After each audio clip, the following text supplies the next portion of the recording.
na host. Pinaghandaan ng mga It's Showtime hosts ang pagpunta sa GMA Network para saksihan ang isa sa makasaysayang araw sa telebisyon. Inamin rin ng mga host ng It's Showtime na mixed emotion ang kanilang nararamdaman na mapapanood na sa GMA7 ang kanilang noontime show sa darating na April 6, 2024.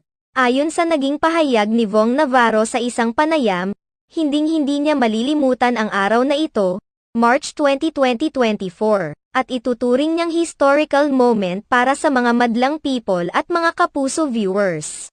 Ang nangyaring contract signing ay ang pangalawang collaboration ng It's Showtime at ng GMA Network. Nauna nang nagsanib puwersa ang ABS-CBN at GMA Network sa It's Showtime. Nang ilabas sa subsidiary channel ng GMA na GTV ang It's Showtime noong umalis sila sa TV5 dahil sa paglipat naman ng TVJ nang umalis sila sa pamunuan ng Tape Incorporated.